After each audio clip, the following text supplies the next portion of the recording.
The vote for E15 just cleared a major hurdle. It passed the U.S. House of Representatives, but the fight is far from over. Now the focus turns to the U.S. Senate. To get E15 across the finish line won't be easy. Today on Kernels, we're taking you inside the push that brought Ohio farmers out of the fields during planting season and into Washington, D.C. It will break down what has to happen in the Senate to keep E15 moving. It's all coming up next on Kernels. Welcome to Kernels. I'm Tad Nicholson. For nearly 2 decades, Ohio Corn and Wheat and our partners have been fighting for nationwide year-round access to E15. And I'll be honest, the road has been long, bumpy, and often very frustrating. But after E15 passed the House of Representatives, we're closer to the finish line than we've ever been before. And that didn't just happen by accident. It happened because farmers showed up and made their voices heard. Joining me today is one of those farmer leaders, Eric Tipton. He's the president of the Ohio Corn and Wheat Growers Association.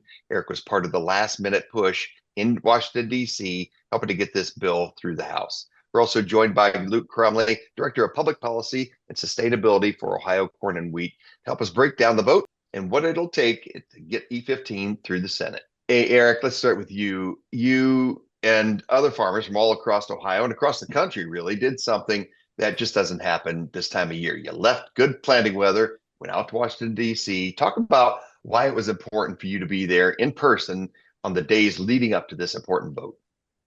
Well, we felt the sense of urgency coming down from NCGA, from all of our national partners, and we kind of knew deep down that this was an hour nothing type situation, and we've been bullied, we've been pushed around, and we kind of felt like it was truly an hour nothing, and we we really just said, yeah, let's go, and I want to thank my fellow board members that went along there the day after you and I were there. So, job well done. So, Luke, take us inside some of the politics here. This is a long fight.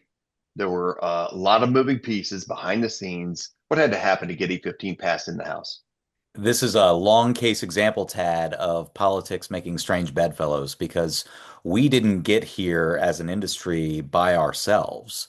We had to aggressively, over the last several years, engage the entire liquid fuels chain in order to get enough buy-in across all industries to have the right type of credibility with Republican leadership in the House right now to get them comfortable with a bill coming forward.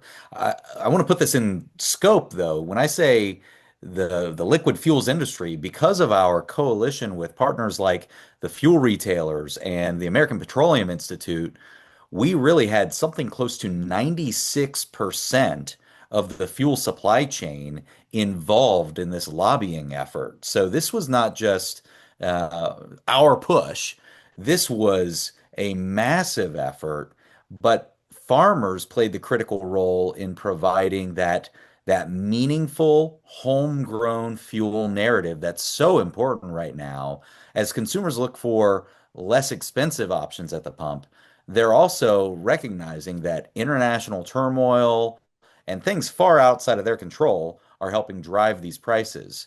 So when we have a lower cost fuel, we have an opportunity to boost farm incomes. We have the buy-in from those industry partners and some outside of industry partners, right?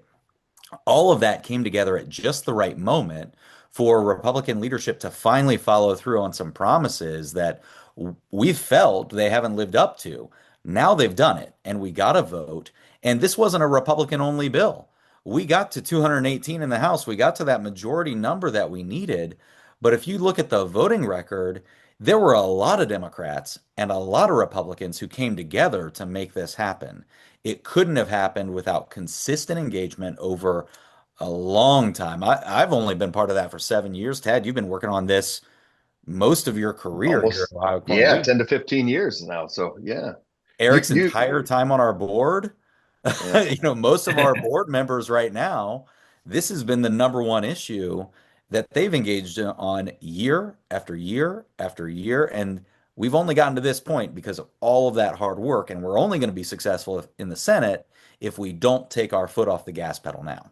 Yeah, you mentioned a couple of things. Let me press back on the majority, a large majority of the oil refining capacity in the United States was with us on this bill. They Mhm. were they were side by side, joint letters, lobbying together. There was a very small, less than 10% of the oil refined by some mid-sized oil refiners that had quite a bit of clout. They were a tough fight. We're not done fighting them. It's got to do over in the Senate as well. But this was a key group. But the coalition that was built, I've never seen anything like it.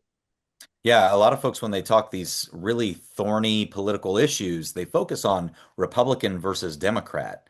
But this was more of a regional push as well, because you have some mid-sized refiners who are located in key states like Louisiana. And if you're a listener on Ohio Corner Wheat's podcast, why does Louisiana matter? Well, the Speaker of the U.S. House and the Majority Leader, both from Louisiana. In the Senate, the chair of the Ag Committee is from Arkansas, and they've got small refiners. So Mhm. this is a different dynamic than maybe some other political issues that people think about. Yeah, I will say we had 14 out of the 15 Ohio congressional members voting our way on this. So I call that a massive win. One of the things that happened on this, though, Luke, was it was initially tied inside the Farm Bill. There was a move to separate it out from the Farm Bill. And when they were doing that, I was thinking, this is horrible because, normally you want to have issues like E15, have the security of that omnibus bill that has lots of different things in there that people have to pass, and to have it unprotected by itself, I was really fearful of. What happened actually was that was a good thing for us. That freed up any of the Democrats that had to vote against the farm bill because it had snap cuts or whatever else in there that they didn't like. This one though, they didn't have to vote against E15. They got Correct. a chance to do it just directly on it, and people went on the record of saying, "Are you with us or are you not?" And that was a key component in getting this whole thing passed with some help from Democrats. And let's press down on that again. 14 out of 15 Ohioans, because they had no other issues to consider, and it was this bill by itself. 14 out of 15. Every single Democrat and all but one Republican in our delegation signed on, voted yes, and delivered. Tad, last week we heard a quote from a House staffer that's just been living in my head. And it's, you can pretend to care, but you can't pretend to show up. That's what we saw out of our delegation Yeah, this week. The yeah, folks who were with us, 14 out of the 15, they showed up and they did it yeah. just when we needed them to. Democrats and Republicans. I'll tell you, it was very bipartisan. Eric, this is a win, and farmers definitely need a win right now. And so we need to take the victory lap, but it's not over. We really can't take our foot off the gas as we head over to the Senate. What do you want Ohio farmers to understand about this fight? Well, I mean, I think it's very important to note that yes, we do need to take a breath. We do need to celebrate and really enjoy the win. But as Ryan Day would say, this is one game. Now it's on to the next, and that's exactly where we are going into this fight with going into the Senate. So I think what I would like my fellow farmers to know is obviously yes, do not take your foot off the gas. Do not stop telling your story. And do not stop, reaching out and talking to your senators and really advocating and educating on every level the importance of E15. Yeah, this is speaking of that next fight. Luke, take us over to the Senate.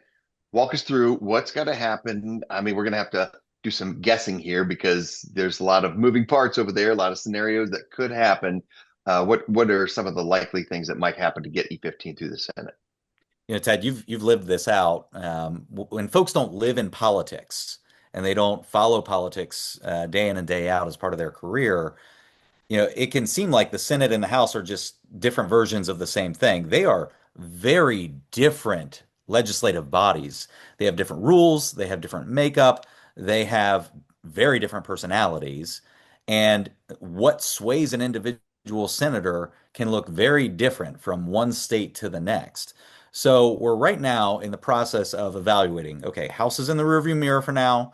Focus on the Senate. Who are the key players? Our champions have already started engaging. We've seen members like Chuck Grassley and Joni Ernst and Alyssa Slotkin, two Republicans and a Democrat that I've seen so far on the floor, already talking about it. We had Leader Thune speaking about the need to pass E15 during a fertilizer hearing It this week. wasn't even about E15. It was a Right, fertilizer hearing, and he right. took the time. Yeah. And it's great to have that early vocal support, but we're going to have to knock on a lot of doors. And, there are 100 senators that we have to deal with here. We don't have to get every single one of them to vote for this bill, but we're going to see some of those regional dynamics play out again, and we need to figure out who's gettable.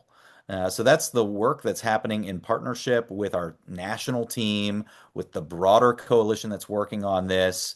I'm so proud of the work that our national team has done to keep folks like the American Petroleum Institute on board, part of this effort. We're going to need every voice like them and like the fuel retailers associations. We're going to need them to help navigate some of this because each of those organizations are going to have champions they can lean on in a different way.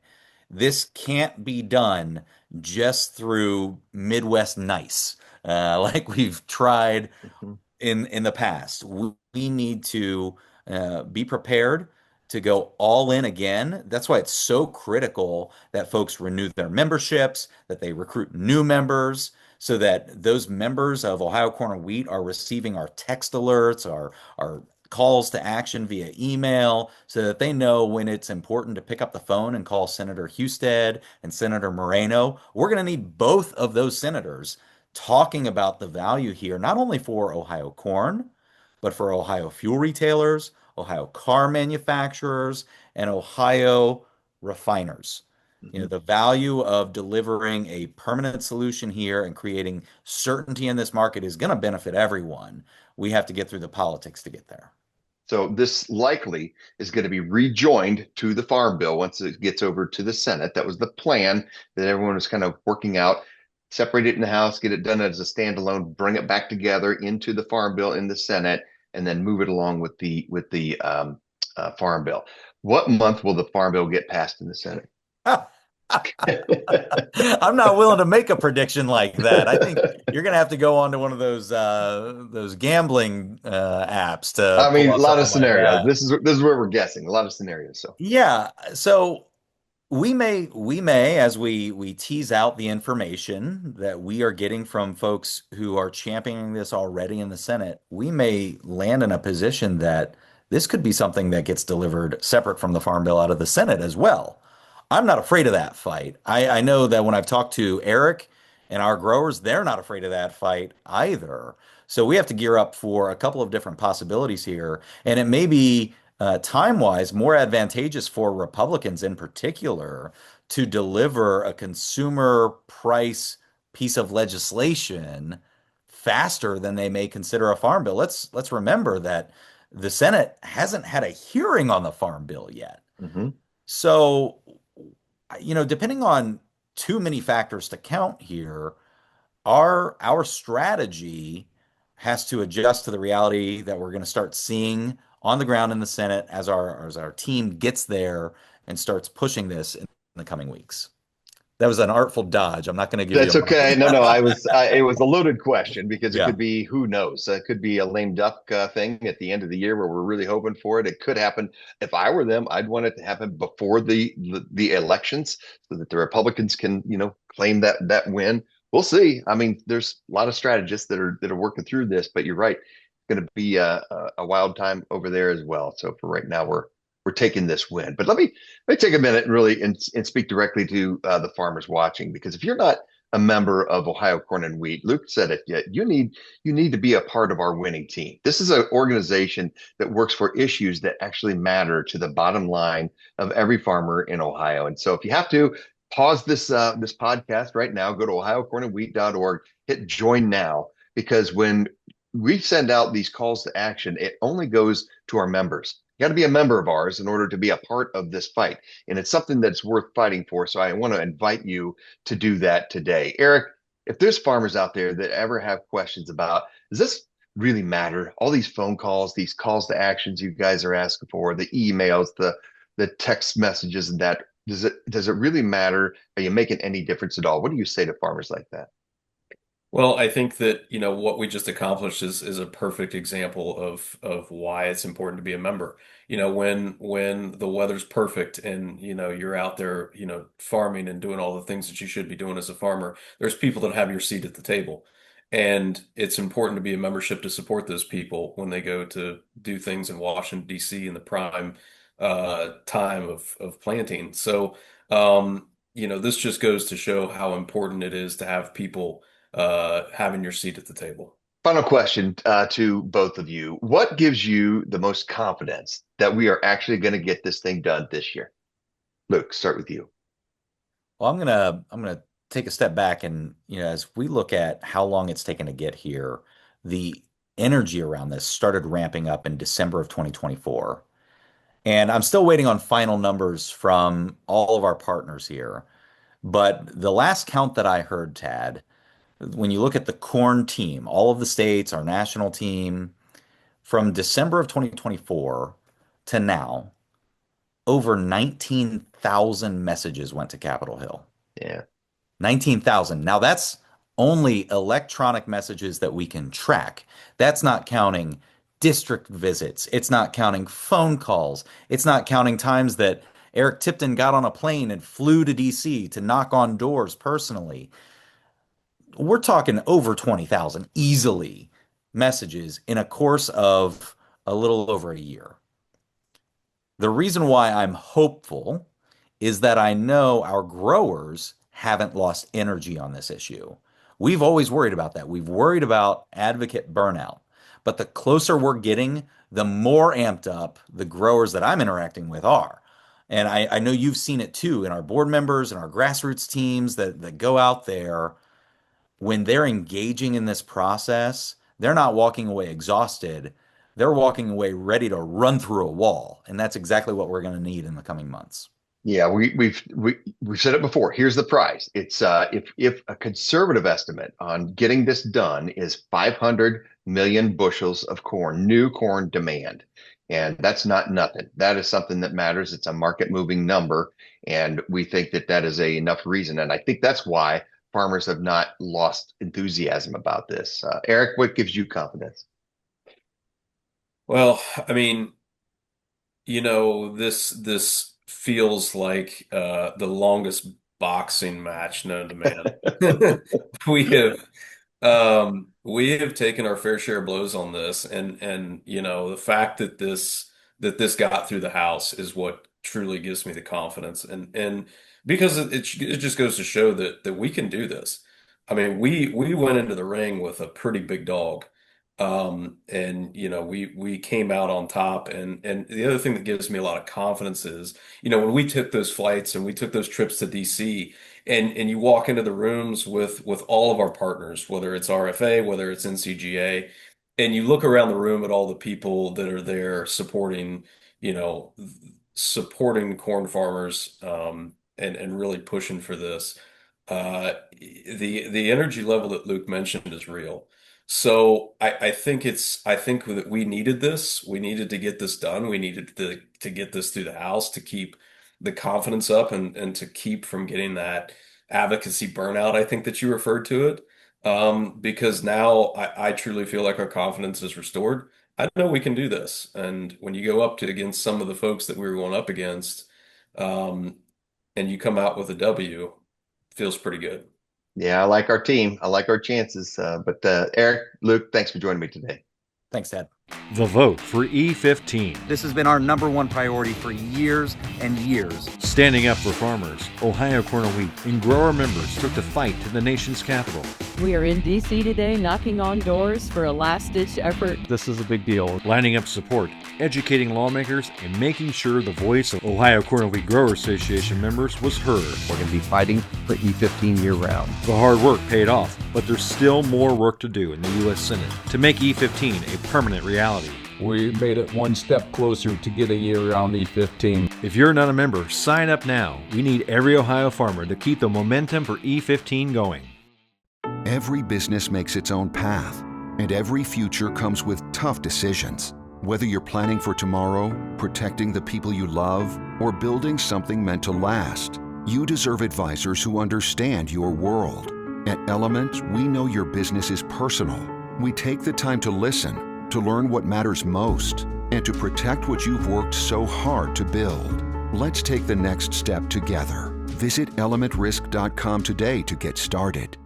This is an event that we've been doing over the past several years with support from Ohio Corn and Wheat. It rotates in different parts of the state because wheat production can look different in different parts of the state. So this year it's at the Western Agricultural Research Station.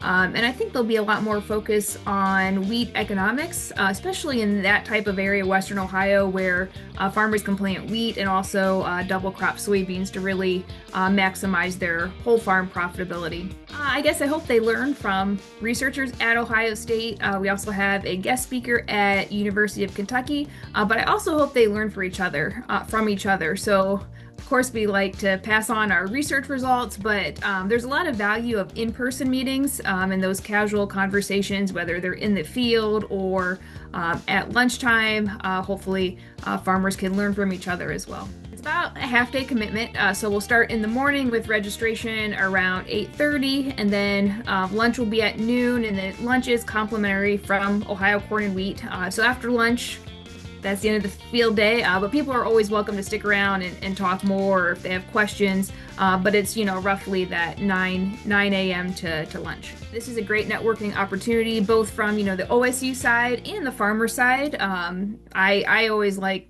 talking to farmers and learning about what they're doing. And I learn a lot by the questions they ask. And so a lot of my research program is because farmers asked certain questions. So I always look forward to that feedback so then I can, fine tune my activities at Ohio State.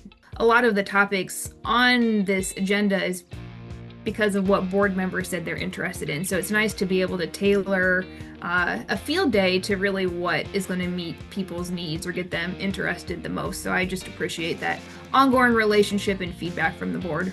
The Northwest Research Station a few years ago, we had some field equipment manufacturers there, and that was really cool to see. And we are replicating that at the Western Ag Field Day this year with Koenig, which is a local operation. So we'll have some field demonstrations from Koenig, so I'm excited to see that.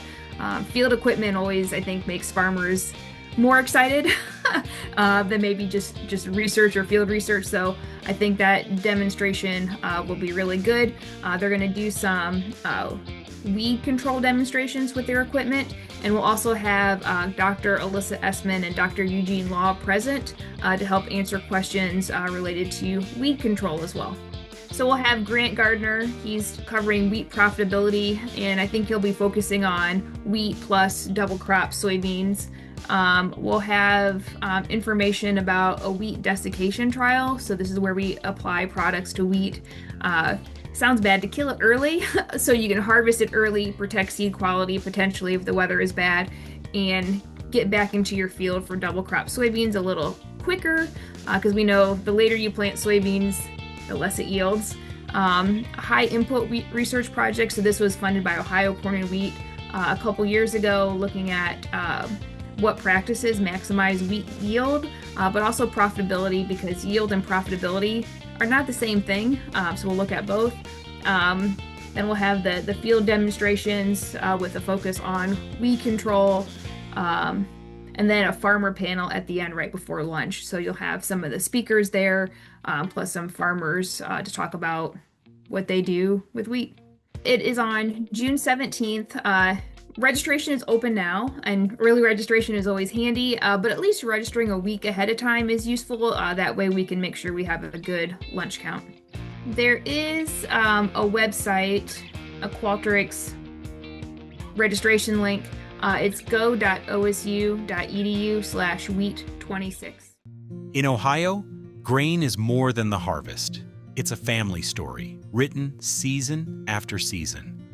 At CGB, we hold our place in that story by putting relationships first with steady communication, straight answers, and follow-through you can count on. With strong local origination and experienced merchant support, we help you market with confidence, supporting the land today, the legacy tomorrow. Farming isn't just a job, it's the foundation of life. Farmers feed us, fuel our future, and pass down traditions built on hope and hard work. At Farm Credit Mid-America, we know farming is more than a profession. It's a legacy.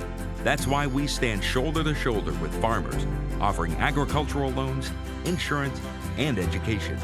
Because we're not just here for farmers, we're owned by them. Farming matters, and we're proud to honor it every day. Thank you for watching Kernels. I hope you enjoyed this episode.